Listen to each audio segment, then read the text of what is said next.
তোমাদের কিন্তু আমি গতকাল ইউটিউবে একটা ভিডিও দিয়েছি প্যারিস অলিম্পিক 2024 নিয়ে।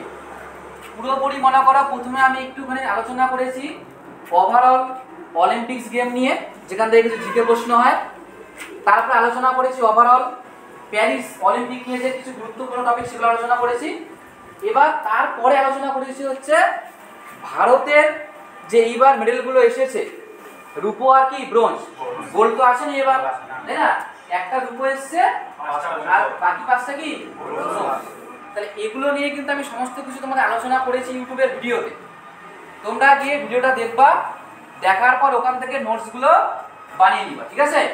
আগে দেখবা, দেখার পরে পয়েন্ট ওয়াইজ নোট তোমরা বানিয়ে নিবা। 1 থেকে 50 নাম্বারিং করো এসএসসি জিডি। তোমাদের খেলাধুলা থেকে মক টেস্ট হবে, ঠিক আছে? নাম্বারিং করো।